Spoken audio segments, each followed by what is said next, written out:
Gaming on smartphones is getting better and better. This is the Redmagic 8 Pro and it's the very first gaming smartphone I think is actually better than the Asus ROG Phone 6 Pro. To preface everything, this beast costs only $800, which is 20% less than that of the Asus variant. And the value proposition is so good I want to hand it to Redmagic. But I had a rethink. This is a top of the line gaming phone, and for it to cost around $800 will mean that a few things are crippled as well. Starting with the design, I really like that ZT still kept the reminiscent transparent design, but also they have added a new metallic glass finish, which is so far my favorite type of aesthetic. It's gone in a very different direction from its transparent counterpart as well as the ROG phones by Asus, but it looks like something from a sci-fi robotic film. It does feel sharp due to its boxy edges, which are similar to that of the S22 Ultra, and they obviously did this to make you feel like you have the world in your hands.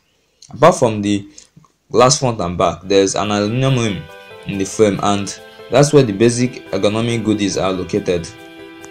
On this phone sides, there are two air vents, but the cooling fan is situated close to the right. It feels weird because they could have placed it in the middle to appeal to both perimeters, but I think that they did this because the processor is probably on the left hand side of the internals and they want the cooling to touch it directly. And also on the left hand side is the volume rockers. On the right hand side there's a power button, a 520Hz touch sampling rate trigger button, as well as a red switch which instantly activates the Redmagic game space. On the top is a noise cancelling microphone, a stereo speaker, and very tasteful, a 3.5mm headphone jack. To be honest, this is very refreshing. It's one thing that I really appreciate in gaming phones, considering that most flagships come without it. And on the bottom is a second stereo speaker, a standard microphone, a USB-C port, and a dual nano SIM card tray. And in the way all these things were packaged, it does make the phone look sophisticated and cool. And because this phone is so cool, I kind of thought that all the efforts were focused on design, the main residue of the $800 asking price. But it's not. And I saw that this phone is not only domineering on the outside but also the inside. It ships in with the 4nm Snapdragon 8 Gen 2, backed by up to 512GB of UFS 4.0 storage and 16GB of LPDDR5X RAM. But for you to get storage options that high, you must have to spend $1,000 or $200 more for that maxed out version. And well, for $800 you'd get just 128GB of storage and 8GB of RAM. Pretty mere, you may think, but I can see that it's enough to support everything you'd need because you are getting at least 90GB of storage to yourself, and for that $800 price it's good. Considering that you'd be using this monster for gaming, I think that you'd need more than 90GB of storage. It would have been better, but there is no expandable storage here, so I think you have to spend $100 more for that 256GB storage option with at least 200GB of available storage.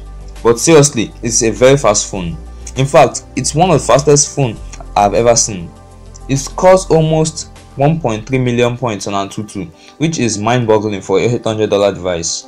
So even if you are going to use the high performance mode which the game space will provide, you are going to be rest assured that it will be a really solid experience.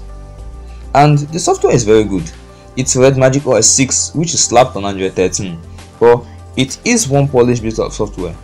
It does have the usual features of customization, i.e. the ability to change your wallpapers, always on display, fingerprint animation, etc. But it does have a few perks which keep up. Not only did ZTE fix the clashing of icons where so many custom UIs fail in, but they have added even more toggles.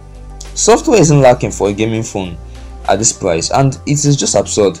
Redmagic OS 6 is one polished bit of software, like I said, and I think you have a hard time complaining about it. And if you are enjoying this video so far, then your sub to this channel will be magical. And battery is one area I really liked. My major downside of past Redmagic phones was that the mediocre capacity they were giving us of 4500 mAh. It was the main reason why I preferred Asus ROG phones which stood at 6000 mAh. But now it's way better than before. We're getting a better 6000 mAh cell and up to 80 watts of fast charging, which can fill the phone from flat in just 33 minutes. The battery is big, yeah, but the more efficient chipset on board, as well as the more shared software, the better storage options and more hardware optimization will mean that this phone will actually last really long. Okay, there's a reason why I think this phone is still retailing at that $800 price, and I believe that ZTE has not yet nailed it. First, the display. It's a fantastic screen. Hear this, it's a 6.8-inch 120Hz OLED panel with 1300 nits of peak brightness and Gorilla Glass 5 protection. It's very okay, but it has its major drawbacks. First, it's not Quad HD and doesn't support 1440p resolution, and it comes with Gorilla Glass 5, which has been available since 2019. This is 2023, so I guess it's another time traveling smartphone. And another problem is its cameras. It has a 50 megapixel main camera, an 8 megapixel ultra wide camera, and a 2 megapixel macro camera. The main camera is fine with both daylight and low light shots as well. The ultra wide camera is fine, but it does look weaker whilst comparing to the main one. And the macro camera is okay, but it suffers from grain because of its low resolution. Come on ZTE, just 2 megapixels, and the video can go up to 8K resolution, but it does use only gyro electronic image stabilization and it's not that pretty. And the selfie camera is the worst, and to be honest, it's an improvement from ZTE Axon 40 Ultra, but on-display cameras aren't still the best.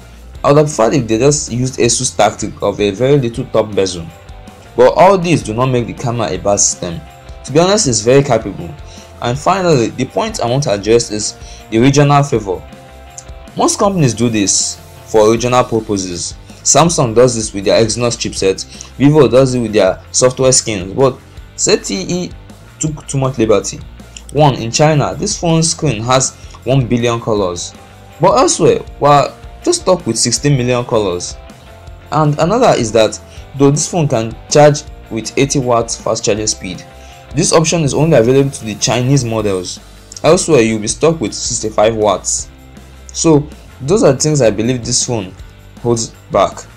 But if you relax and view things well, you also discover that this is an enormous improvement over last year's Redmagic 7 Pro, and it still gives a good way for that $800 price tag.